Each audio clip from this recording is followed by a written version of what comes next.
Monroe Falls City School District at 7:01, 7 o'clock. Let's please stand for the Pledge of Allegiance.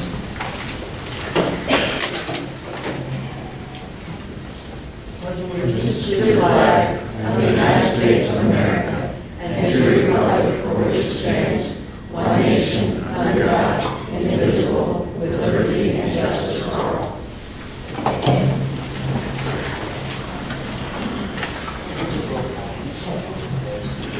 Roll call now, please. Mr. Armstrong? Here.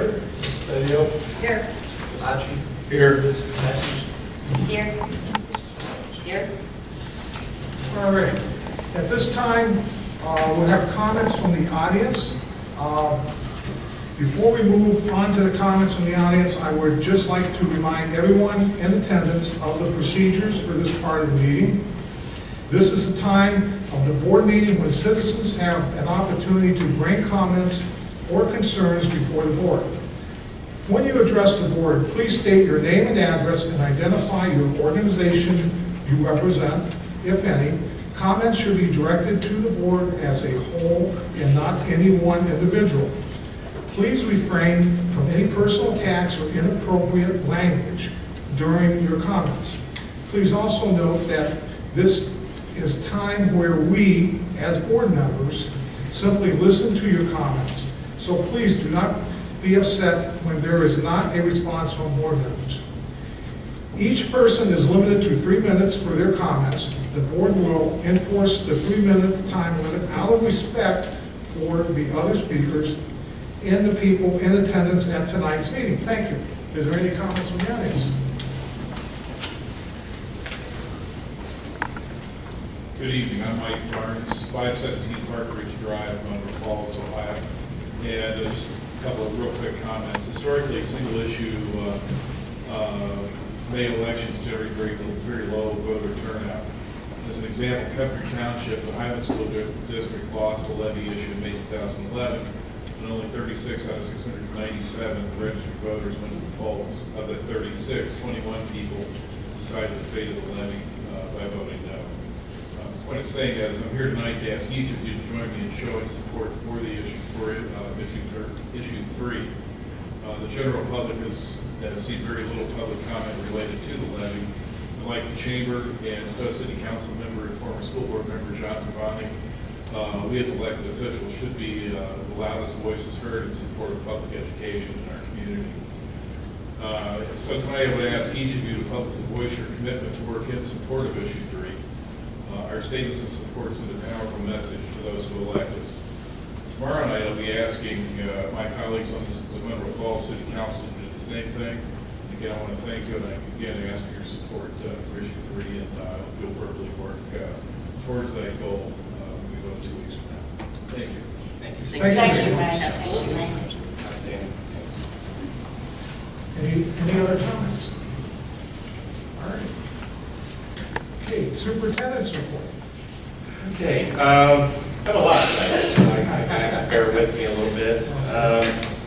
First of all, I ask that the board will pass 2 resolutions recognizing the work of our employees. The resolutions declare May 4th through the 8th Teacher Appreciation Week and Classified Appreciation Week. And I will read both resolutions at this time. Teacher Appreciation Week, whereas teachers mold future citizens through guidance and education, and whereas teachers encounter students of widely differing backgrounds, and whereas our country's future depends on providing quality education to all students, and whereas teachers spend countless hours preparing lessons, evaluating progress, counseling, and coaching students, and performing community service, and whereas our community recognizes and supports its teachers in educating the children of this community. Now, therefore, be it resolved that the Stow Munroe Falls Board of Education proclaims May 4th through 8th, 2015 to be Teacher Appreciation Week. And be it further resolved that the Stow Munroe Falls Board of Education strongly encourages all members of our community to join with it in personally expressing appreciation to our teachers for their dedication and devotion to their work. And I hope to adopt this the 20th day of April 2015. Second resolution. Whereas the education of youth is essential to the future of our community, state, country, and world, and whereas classified employees are the backbone of our public education system, Whereas classified employees work directly with students, educators, parents, volunteers, business partners, and community members. And whereas classified employees support the smooth operation of offices, the safety and maintenance of buildings and property, and the safe transportation, healthy nutrition, and direct instruction of students. And whereas our community depends upon and trusts classified employees to serve students, whereas classified employees with their diverse talents and true dedication nurture students throughout their school years. Now therefore be it resolved that the Stow Munroe Falls Board of Education proclaims May 4th through 8th, 2015 to be Classified Employee Appreciation Week, and be it further resolved that the Stow Munroe Falls Board of Education strongly encourages all members of our community to join us in observance, recognizing the dedication and hard work of these individuals. And I hope to adopt this 20th day of April 2015. Okay. So moved. Any comments? Do we do anything special, Tom? What's on the agenda? Good question.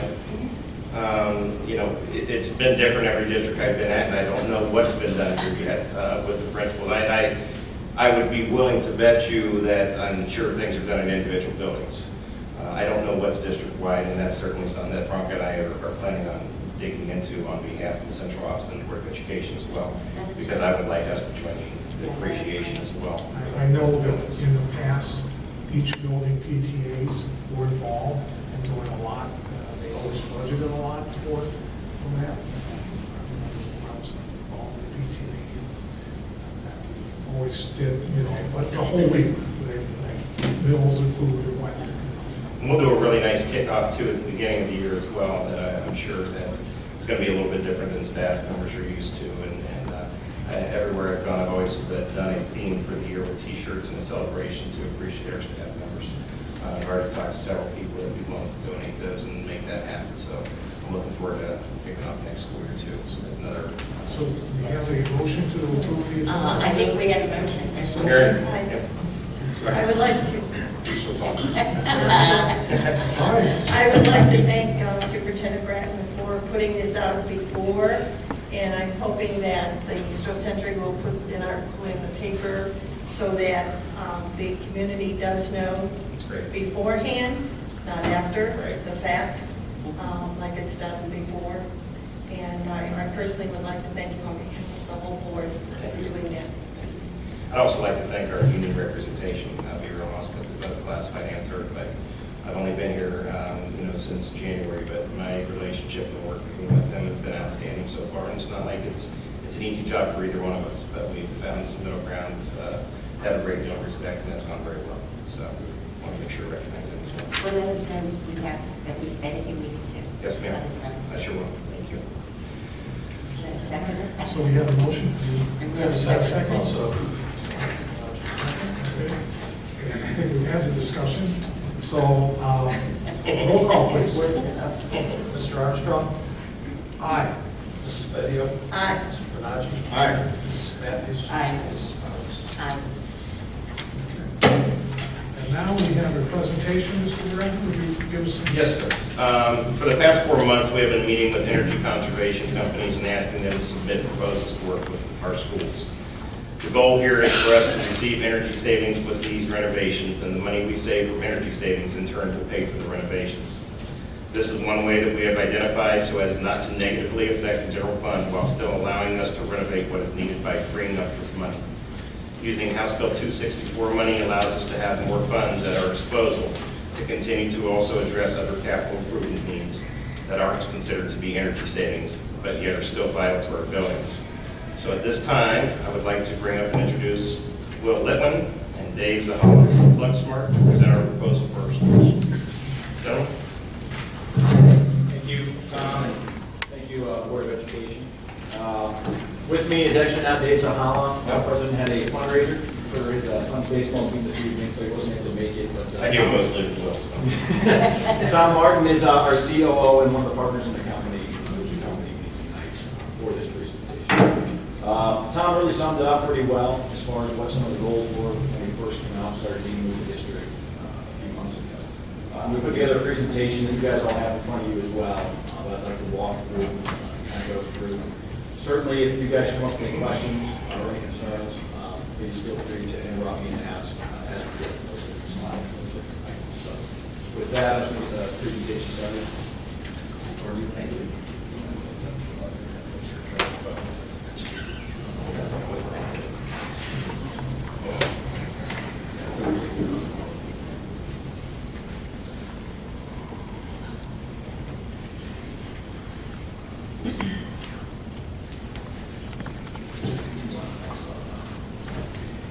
So one of the first things we'd like to do before even setting foot within the school district is to better understand how the individual buildings are performing against the database of their peers.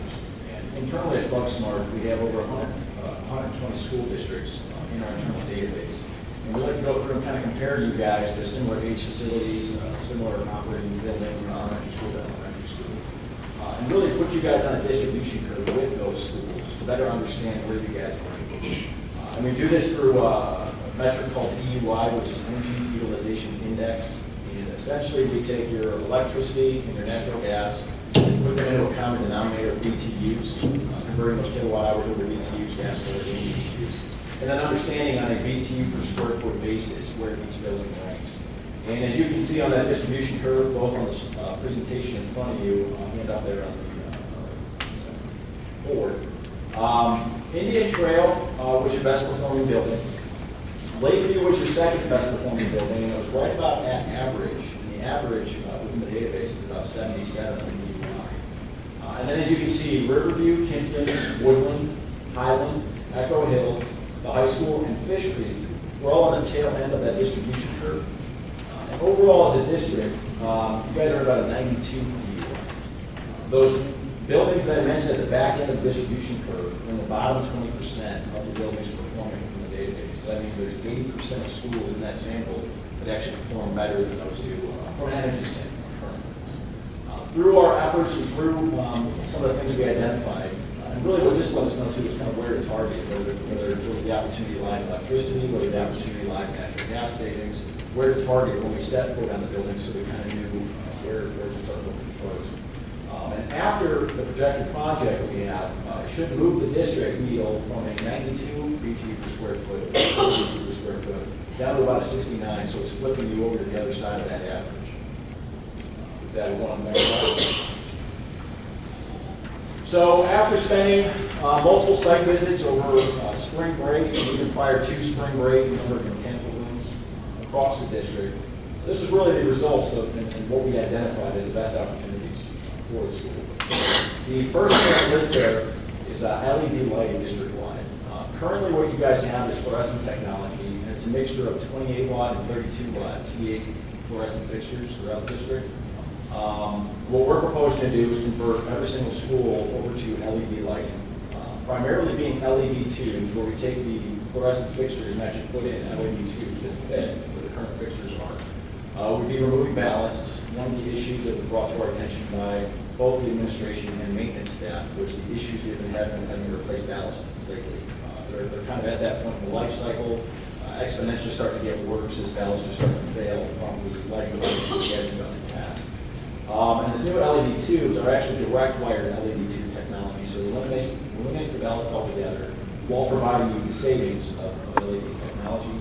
All exterior lighting district-wide will be converted to LED from a mixture of high-pressure sodium and metal halide lights that you guys have on the buildings, on the parking lots, and things like that. And in addition, in a couple of spaces, a couple of buildings that were brought to our attention by the administration of some low light levels in hallways, and a couple other spaces such as that. So we took foot candle readings and identified some lower light levels than desired, some as low as 8 foot candles in hallways in some of the elementary schools. Due to that, we actually looked at those fixtures and realized what the problem was happening from the way they were designed. A couple of players will notice that blinders, almost as I call them, on the light fixtures, where it's directing the light downward, not quite as much outward. So as you get to the outside parts of the hallway, we ran into an issue with getting low light levels. So we actually be pulling down those fixtures altogether and replacing them with brand new LED fixtures that will give much more light quality throughout the entire space in those hallways. The second ECM on that list is what we're calling steam distribution. It's a blend of really two different ECMs. One is here at the high school, you guys currently have hot water boilers, non-condensing, that are about 80% efficient. And what we were proposing to do here was actually replace the entire boiler plant with a condensing and non-condensing boiler setup that will get efficiencies up to 96%.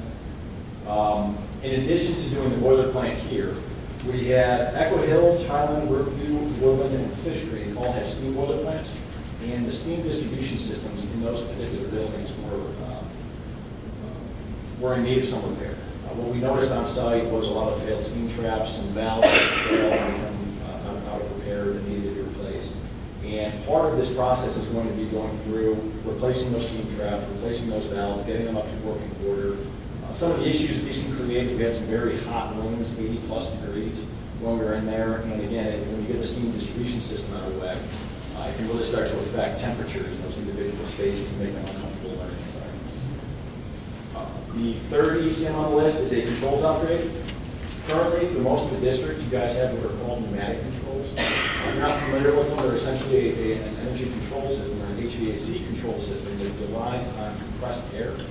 A lot of these systems are very expensive to maintain, they can be expensive to operate too because of the compressed air system. What we are proposing to do as part of this project is to actually rip out the pneumatic system and put in what's called a DDC system, or direct digital control, and essentially it's an electronic control system.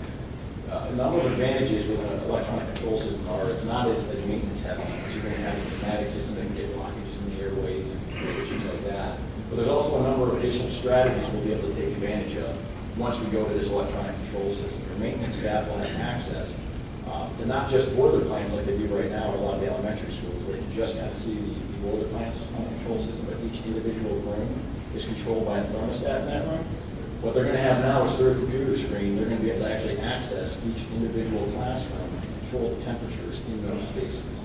In addition, we're going to be able to take advantage of demand control ventilation, which is really bringing in outdoor air to meet code requirements based on need versus just fixed dampers that you may have in gym spaces and other areas and other common areas like that. A number of different energy conservation strategies that you can employ when you have that system. In addition, from a maintenance standpoint, when you have that kind of control system, you can actually have these set up to where you can access them through your smartphones, you can access them through tablets, and if an issue were to arise, for example, let's say there was a broken pipe or an issue in a room, an individual room started to drop in temperature below what it's supposed to be, we can actually have the system send alarms out via text messages to maintenance staff and other people so that they're not finding out about these issues when they come in for their shift. They're finding out immediately, getting down to the building, identifying what the problem is, and hopefully being able to reduce any delays or canceling school days if necessary. The next ECM was air compressor control. So while we're removing a number of the air compressors in the buildings, the shop areas are still going to be utilizing air compressors. And what we noticed was the air compressors at the high school here in the shop areas actually run 24/7. They didn't have the ability to have a timer or anything on them. So we're going to actually implement them into the control system, have them on a timer so during off hours we don't have that compressor cycling on and off at 2 in the morning on Sunday, for example. Windows.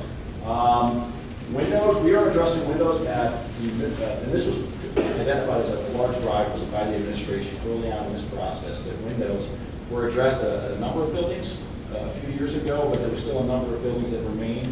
And they also provided us with some of the data on the envelope study and the internal review that was done in the fall with the district to try and identify some of these infrastructure needs that aren't quite going to be as high of energy savings as you might have with light air controls, but still in all are a very important need in these buildings. So, in looking at the windows, we identified Echo Hills, Middle School, Lakeview, Riverview, and Woodland all needed new windows, and they will all be addressed by this program. Again, when we looked at Fish Creek, Highland, and Indian Trail, those all had newer windows, double pane that were pretty efficient. Really, there's not really an advantage, obviously, going through those since they've done them just a few years ago.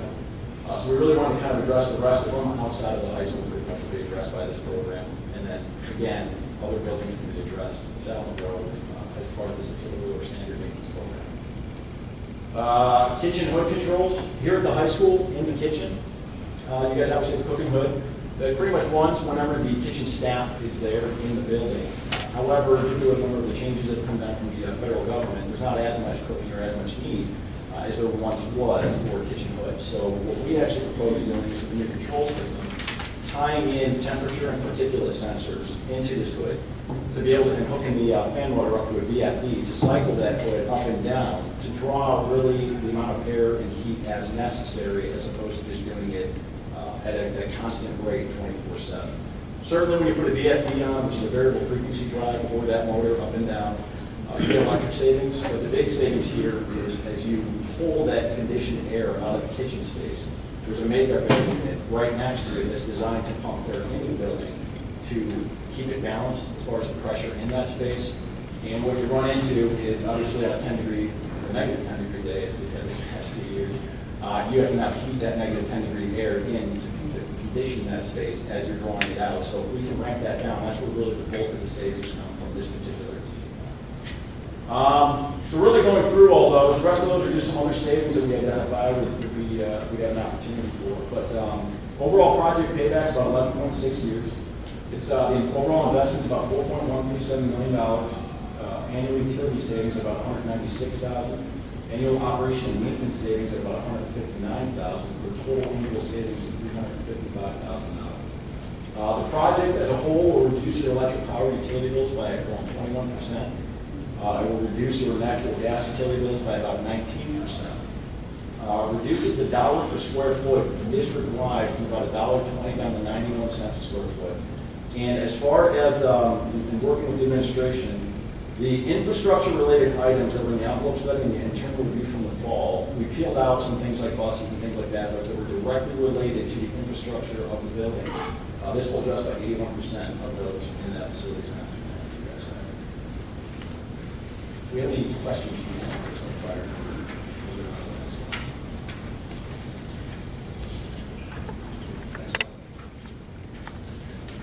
Next slide is what we call our cost and action analysis.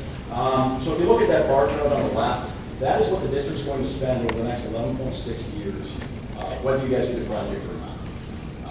Really, if we don't do the project, one of the things we like to say is the utility company's a big winner because all that money ends up going in their pocket versus getting spent in the district.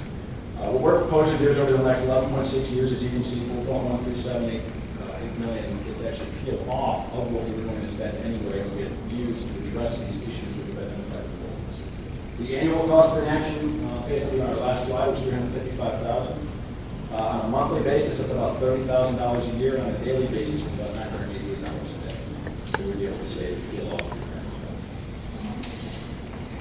With that, we have more slides that I can go into if you guys would like. What we call our Plug-Smart Advantage program and how we execute House Bill 264. I know you guys have done one in the past as a district. We do it with a little bit of a twist and a different flavor. We do what's called an open book pricing program, where it's 100% of the labor and material spent on the job actually gets competitively bid. Our company, what we call a white collar engineering, so we go to engineering, we do design, and we do the project management. As far as the implementation, we don't actually pull a wrench, so we have the ability to partner with trusted national, regional, or even local firms. You guys have local trusted HVAC firms. And again, as we do this competitive bid process, if the bids come in, this is GMAX pricing, what we supply to you guys. If we were to come in under budget on any one of those bids, which we've been very successful on other projects, and 100% of that money that comes in under budget will go back to the district as well to hopefully spend on maybe some more of those infrastructure improvements. Yes? I was just going to ask real quick, could you briefly talk about your Plug-Smart Connect program? Yes, yes. This is actually something we just recently started doing, the Plug-Smart Connect program.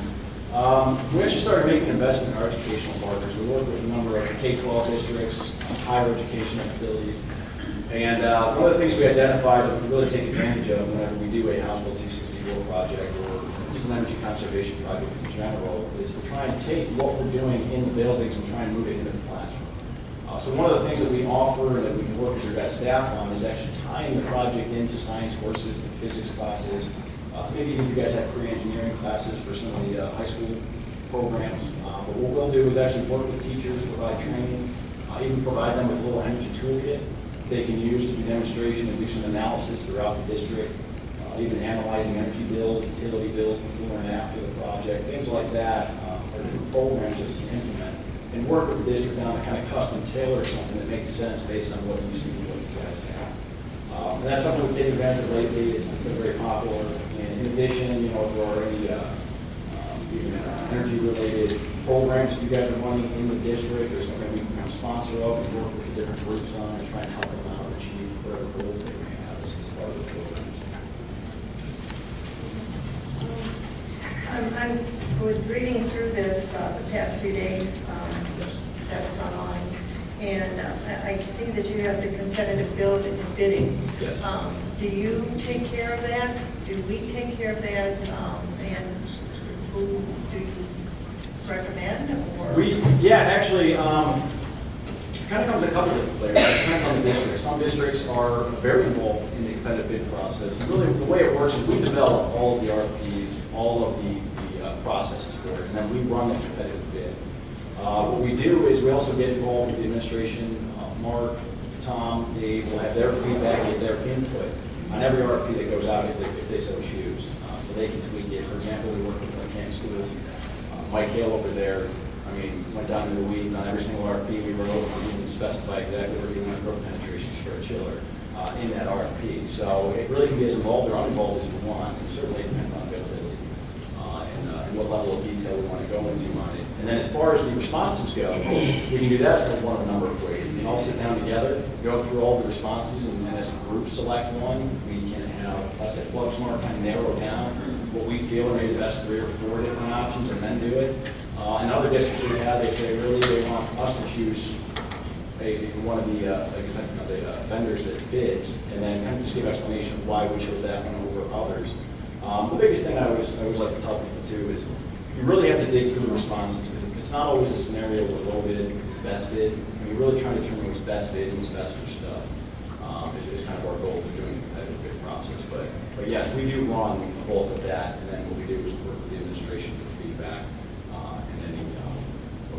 Okay, and when we apply for this Hospital 264, okay, how long does that take to get approved? From the state? Yes.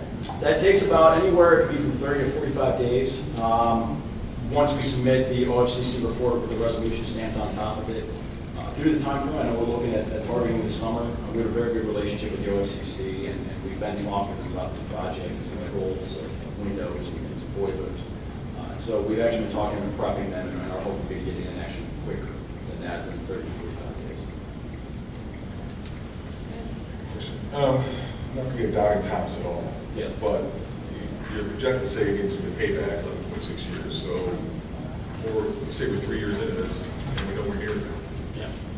How does your company stand behind your payback forecast? And also, you said you've done a lot of school districts. Can you provide us where you've actually done this and the results are already in, the payback's been completed, and to see what kind of results you've had versus what you forecasted? We have, and actually the administration's pulled a lot of our references on those where they've actually already gone through and done the project and had those savings. And the OFCC changed the program actually about 2 years ago, where they now require every single energy services company to contractually guarantee the energy savings. If for whatever reason those energy savings, to your point, came in less than what we projected, we at Plugsmart are required to either write the district a check for the difference, or alternatively, we can provide more scope to make you guys whole for that value of however short we are. I think it's a great change that the OFCC made, and it happened when the OSFC merged with the State Architect's Office. They had the advantage that they inherited about 15 engineers that understood these types of programs. Previous to, they didn't really have the expertise to dig through the engineering analysis and the calculations. So now, every year, we are required to submit a report to the OFCC, and they don't just require you to hit it 1 year in a row. You have to hit it for a minimum of 3 consecutive years. So if we're in year 2 and that didn't hit, the clock starts over again. We have to hit it 3 consecutive years again. And they have engineers that dig down into the weeds on this, that make sure that every little dime that we promise is in fact realistic based on our initial calculations, and more importantly, post-calculations, they'll dig through the bills to make sure that that's all accurate as well. Well, that's good to know. Yeah. I come from a business background. You've had consulting firms come in, Yeah. they say they can save you the world, and then you're $2 million into it, and you're nowhere close to it. Yeah. This, by having that, makes me feel more It did, they put skin in the game for our Right. contractors. Fred and the board, one of the processes we use is we'll be gathering your utility bills on a monthly basis, putting them into an analysis, and then adjusting them for any anomalies in weather, whether it's too hot or too cold or the normal, and then developing the savings or generating the calculations that show where your savings are at. So that's part of that MVP contract. That's what's good, where you're, how you're come up with your base point, what's going to be your base data, is it going to be the last 2 years? Well, here's, the OFCC actually uses what's called the IPMPD International Standard. There's actually a protocol that has become standardized and it was developed by the federal government to try and, again, to your point, we had very brutal winters these past few years. What if we have a very mild winter next year? Obviously, you're going to use less gas. They have actually a monitoring protocol and standard that actually weather adjusts. So in a warmer winter, it'll develop, based on your historical data, we can develop obviously a chart and a standard understanding kind of where you guys track and trend over that past 3-year period.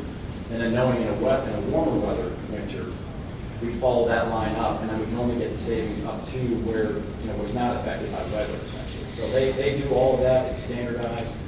They require us to do what's called correction analysis, which again is we're going through the bills and pulling back through and making sure that it is being accounted for. So to your point, we're not taking credit for savings that aren't truly attributed to this So project. we'll be able to see this baseline before you start. Yes. As part of the report, before we even send it to the OFCC, we come out, we present it to the administration, it's a whole report. And again, the OFCC has standardized this, and exactly how we want this report to be seen as well. And you guys will see those charts based on your last 3 years and this, the trend line that we Listen, created. Mr. Bonacci's right on that. It's really that baseline. Yep. That we're starting at, that's what we're going to determine. Yep. Yeah, it's good. It's really good. Yeah, they've made a lot of good changes for that. I noticed that you give a report for 3 years to the state. Yes. Okay, State of mind. how often do you report back to us about how we're doing?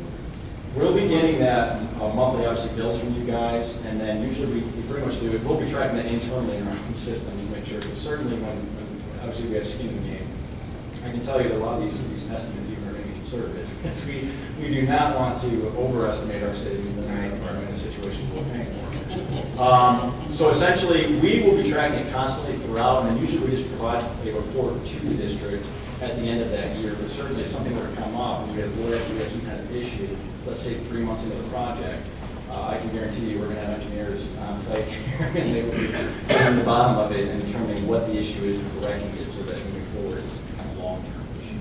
And there certainly is no issue with it. The district wants those reports monthly. Yeah, I'm sure. Sharing that data with you.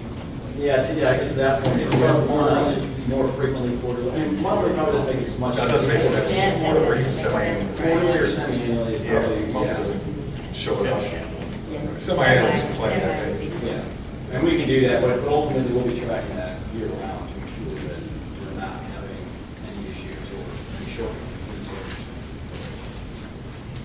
I'm sure Mr. Brad will have business manager put something that, But it's interesting that you asked this question, and I was kind of chuckling when you did, because the first 264 project I did was in 06. And the rules of the game was a lot different. And there was, the very things that you asked were addressed and have been addressed by the USSC since then, because it was, originally there wasn't a requirement for an audit and a payback every year, and then there became one. And it was, a guarantee, and then it became a fight for school districts. And, well, that's because you started the summer basketball league, and you turned the lights on board, and you told us that you used them, and it became an absolute mess. And so then it was the attorneys for the district fighting attorneys in big business, and districts were losing. So I loved what the state has done to say, you know what, we want to go in and do multi-million-dollar projects for these districts, and you're going to guarantee, and you're going to put your name on the line. And if you're not, you're going to be writing a check. So that's changed dramatically. What's interesting, though, is just like Will said, the guarantees have become less. But at least you know that they're lowballing. It's not, no offense. But big business doesn't stay in operation by writing out checks. That they need to make money. So what's optimistic is knowing that the numbers that we're looking at today are going to be worst case scenario. It's only going to be most likely, I would say a very, very good bet that they're going to be much greater than we're seeing, because they're not in the business of writing back checks. So that's very encouraging as well. Great. Very thorough, very thorough. Thank you.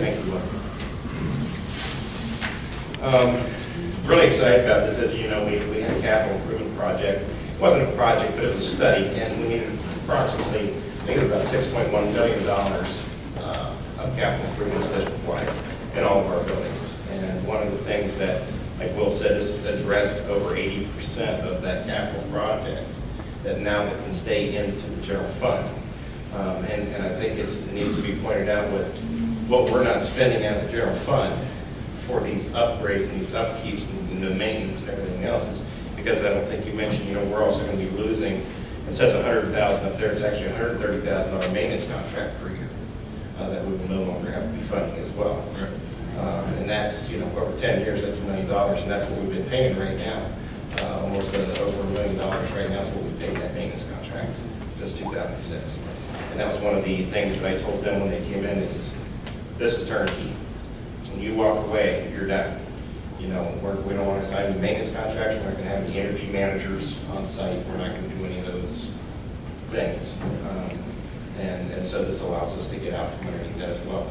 Frees up that general fund money to fix the other $2.5 or $2.6 million in addressing our other capital needs that didn't fall under this project. Now we're looking at a much more doable thing. So this is very exciting, very encouraging. And like I said originally, that was the very first thing I noticed when I started interviewing up here, and I just thought our facilities needed to improve for our kids. So, very, very excited about it, so thank you guys. While we're talking money savings, this will be my last report. To share a little bit of a press release that I'm going to leave with the news this evening. Since becoming superintendent of Stow Munroe Falls City School District in February, the leadership team and I began working with Mayor Sarah Drew and the City of Stow administration on ways the two organizations can create cost efficiencies for the residents. And we had two broad goals: to provide the best education possible for the students of our district while being accountable, responsible, and transparent with our taxpayers' dollars. One opportunity to fit into these goals was a discussion with the city to move the school district central office to City Hall, where it's significantly saving improvements in the maintenance costs. We have been discussing those issues with the mayor and her staff. Those discussions continue. They've been very optimistic. They've been very cooperative. They've been very fruitful. Right now, we're paying, if and when that were to come to fruition, we would have a significant savings that we can add to the ones that we've seen this evening of almost $500,000. We're very excited about those opportunities. We've talked about, it really is truly the sky's the limit. Sometimes we'll be talking about one subject and something come up, and like, there's another way we can work together. And you're talking about the same tax base, in a lot of cases. You're talking about people, from the city of Stow in particular, in this case, paying city taxes and paying the school taxes. And it's certainly a nice opportunity to see those two entities working together to maximize the efforts. And it's been very, very positive. Going forward, our Board of Education has been tremendously supportive and is looking forward to working with myself, the treasurer, Mayor Drew, and her staff, as well as obtaining a mediator, so making sure that all voices are heard from not only the school side but the city side as well, giving opportunities to have open forum meetings and city councils to ask questions, to probe those different issues. What aren't we thinking about? What are we thinking about more? I don't see anything but positive opportunities coming from these discussions. And if it doesn't even come to fruition, what a positive process we work through anyway. So that can do nothing but be optimistic moving forward. So I want to bring that out tonight as those discussions happen. Shared that with our central office staff today, who was extremely receptive and excited about it. So we need to make sure it's a win-win for both, a savings opportunity for both entities. So very excited about that. Does anybody have any questions on that? Yeah, Please. I support that. You've done the negotiations, not negotiations, but the talks to see if it was feasibility type study. Now it looks like it might be feasible. Now we go into the next phase, which is involving the community, involving third party, and like you said, it's all taxpayers' money. It's either taxpayers' money is going to the city or taxpayers' money is going to the school district. Maybe we can shrink government a little bit. Right. And let me be the first to say, we have made no promises, connections, partnerships or anything like that. It has been nothing but, is this feasible? You know, should we even keep talking about this? Do we think that we could make this work? Because if the answer is no, then, you know, we won't waste our time. But we think that there are ways to make this work. The So we're city, gonna keep the talking. city of Green did the same thing. We were in the same position we were about 6 years ago. They were separate, went in their town hall, worked together with the city, worked out real well. And when I talked to the superintendent of Green, there's been nothing like what you're talking about. It's been win-win, great team between the two largest employers in the city, so it worked out really well.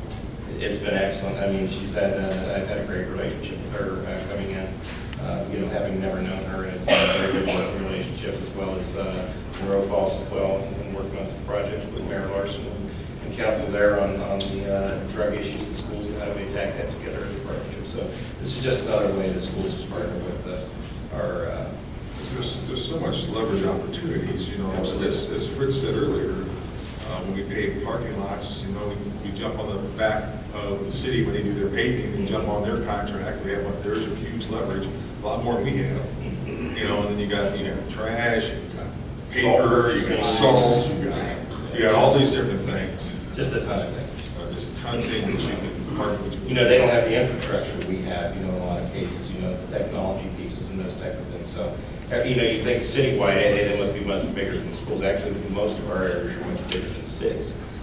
So they will get a great benefit out of this partnership as well. And we're both partners with NeoNet already, who's our A site. And so that's a nice natural merger. It's just too many reasons, good reasons not to continue to talk. The maintenance of our mechanics, their mechanics, trucks, buses, you know, all that stuff. It's out there. It's Purchasing power, I mean, everything. It's got to be a win-win. And I, for one, am glad to see that the board offices are going to be in the community where we're close to the schools. That's a huge driver for us. You know, I want to feel that our central office should be your hub of your district. And right now, it's the furthest thing away from any part of our district. It is not very inviting, it is not very accessible. And this would be a great opportunity to kind of be in the heart. Thank you. Sounds Good good. work, man, good work. Thank you. It does. Thank you. Okay. Number 6. Minutes.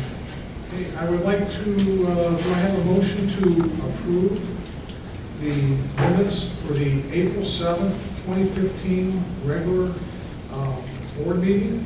So moved. Do I have a second? Second? Okay, any discussion? Okay, roll call, please. Mrs. Bedio? Aye. Mr. Benacci? Aye. Mrs. Matthews? Aye. Mrs. Powers? Aye. Mr. Armstrong? Aye. Now for the treasurer's recommendations. Okay, the first one I recommend is the financial report for March, which you should have read with you.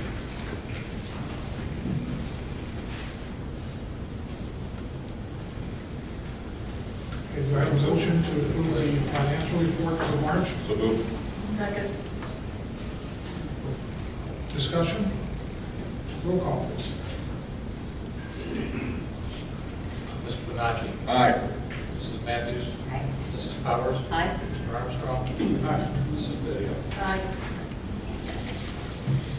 The second item is the check register for the month.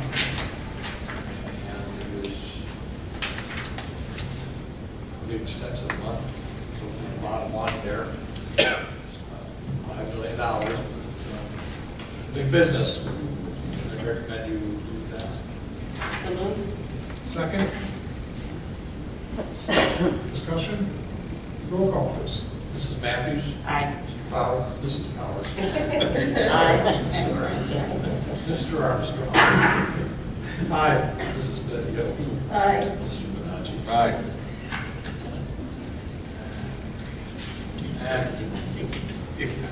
And that usually once a year. The last item, just to give you a little bit of background, in January, you would have approved what's called the asking budget. It goes down to the county office, and then from there, the next step is the county office sends back called the resolution accepting the rates and the amounts.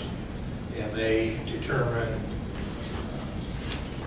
what levies the district has, the inside millage, and the amount that those levies should yield for next fiscal year. And that's what this is. So this is like step 2 of the budgeting process, because once this goes back, at the end of the year, we will give them any carryover balances. We'll get another document from them, and then you'll get the appropriations. So this is like the second step of that appropriations measure that you'll get, no, it's usually in September. Okay. Motion, please. So moved. Second. Discussion? Roll call, please. Mrs. Powers. Aye. Mr. Armstrong. Aye. Mrs. Bedio. Aye. Mr. Nachi. Aye. Mrs. Matthews. Aye. All right. At this time, I'd like to move to the superintendent's recommendations. Mr. Grant? Letter A of personnel recommendations, resolutions for staff appreciation. No, personnel recommendations. Resignation, and it's with sad heart that I say, or heavy heart I should say, that Hattie Bankston will be resigning as Fish Creek principal effective at the end of the school year. We knew it was coming. We just didn't know when. She is just an absolute gem in this district, and she is going to be missed. And hopefully we can find stuff for her in the near future to help us out in some different ways. But she was at that point where she's invested now, and what she didn't want to do is to start making changes, knowing that she wasn't going to be here long term, and then have somebody else have to deal with it. So this was the right. She did the thing. She resigned in the best interest of the kids and staff, and I applaud that. And we will sorely miss her. So thank her for her service. Then we have employment job share of half FTEs for the 2015 and 2016 school year. These are job share teams for the school year, next school year. 2 of them are the same as they are this year, and then we have one new one, Dana Barna and Amanda Mornino at Indian Trail. Employment of certified personnel for summer school instrumental music teachers. Summer program is paid through student fees. Mrs. Sandman and Mr. Newman prepare incoming 9th graders for the 4th of July parade.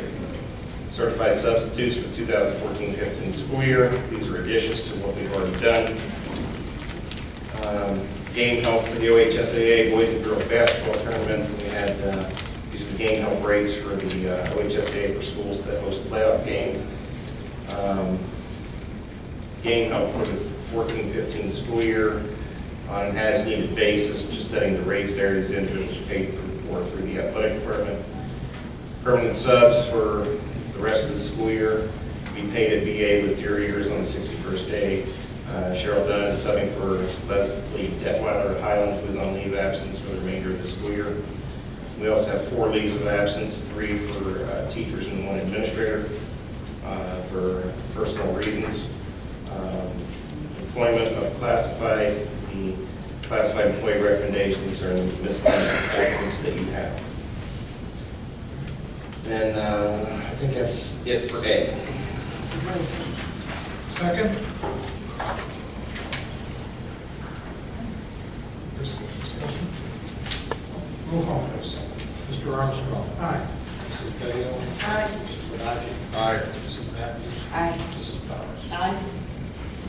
Letter B is reduction in force and abolishment of permanent substitute Title I tutor, ESL tutor, IDEA, Holy Family tutor, home instruction tutor, and community relations coordinator positions. This is a recommendation asking to abolish the above positions. This is a normal course of action that we take every year in regards to limited contract personnel, and it is not a reflection of performance. I want to make sure that that's in it. Motion? So moved. Second. Discussion? Roll call, please. Mrs. Bedio. Aye. Mr. Bonacci. Aye. Mrs. Matthews. Aye. Mrs. Powers. Aye. Mr. Armstrong. Aye. Letter C, we have non-renewal permanent substitute Title I tutor, ESL tutor, IDA only, family tutor, home instruction tutor, community relations coordinator positions. Just a no. Extended service personnel contracts for non-renewals for 2014-15 school year. This is a recommendation to non-renew our employees who receive extended time. It's another normal course of action done here. So moved. Second.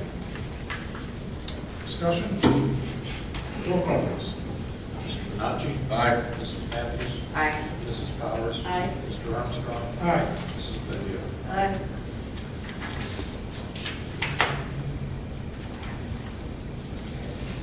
D, right? D. D? We have D. D or E?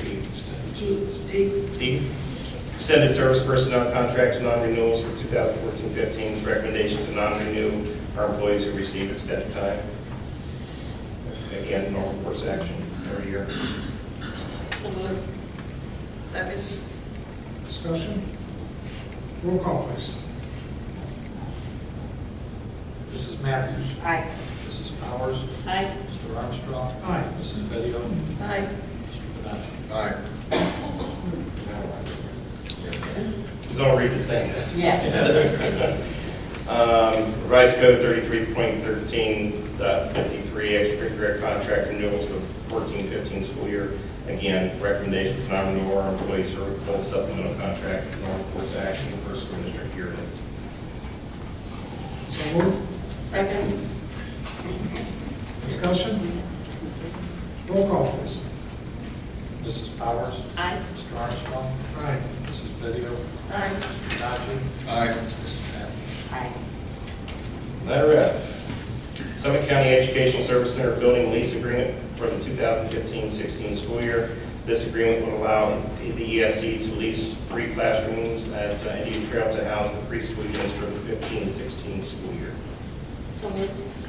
Second. Discussion? Roll call, please. Mr. Armstrong? Aye. Mrs. Bedio? Aye. Mr. Bonacci? Aye. Mrs. Matthews? Aye. Mrs. Powers? Aye. We're only halfway through. This is why we're looking at consent agendas. Won't that be fun? Okay, H, right? G. I want it to be H. Summit County ESC agreement for preschool services for the 15-16 school year. This allowed the ESC to provide a comprehensive collaborative preschool program for the district's eligible preschool children with disabilities and their non-disabled peers. So moved. Second. Discussion? Roll call, please. Mrs. Bedio? Aye. Mr. Bonacci? Aye. Mrs. Matthews? Aye. Mrs. Powers? Aye. Mr. Armstrong? Aye. Letter H is Summit County ESC Service Center Athletic Department Coordinator / Consultant for the 2015-16 school year. As we have done in the past in this district, we pay for Brady Rogers, Wakefield Coordinator through the ESC funds. So moved. Second. Discussion? Roll call, please. Mr. Bonacci? Aye. Mrs. Matthews? Aye. Mrs. Powers? Aye. Mr. Armstrong? Aye. Mrs. Bedio? Aye. Letter I, the MSB Consulting Group Agreement. This agreement allows us to use MSB Consulting Group for Medicaid consultation and billing. So moved. Second. Discussion? Roll call, please. Mrs. Matthews? Aye. Mrs. Powers? Aye. Mr. Armstrong? Aye. Mrs. Bedio? Aye. Mr. Bonacci? Aye. J, Contract for Services, Harbor Education Services LLC. This student requires placement at LEAP due to her behavior resulting in multiple emergency removals. So moved. Second. Discussion? Roll call, please. Mrs. Powers? Aye. Mr. Armstrong? Aye. Mrs. Bedio? Aye. Mr. Bonacci? Aye. Mrs. Matthews? Aye. K, you'll find the settlement agreement between Stow Munroe Falls Classified Employees Association and Stow Munroe Falls City School District Board of Education. This is the agreement that was made between the board and the association reinstating the position for one library. So moved. Second. Discussion? Roll call, please. Mr. Armstrong? Aye. Mrs. Bedio? Aye. Mr. Bonacci? Aye. Mrs. Matthews? Aye. Mrs. Powers? Aye. And L, written authorization information to CCW. Monroe Falls Police Department has hired one new officer. This resolution allows him to carry his weapons on school grounds while he is off duty. So moved. Second? Discussion? Roll call, please. Mrs. Bedio? Aye. Mr. Bonacci? Aye. Mrs. Matthews? Aye. Mrs. Powers? Aye. Mr. Armstrong? Aye. Letter M, resolution authorizing the School Energy Conservation Financing Program, House Bill 264. This resolution allows us to use PlugSmart for building renovations throughout the district. So moved. Second. Discussion? Roll call, please. Mr. Bonacci?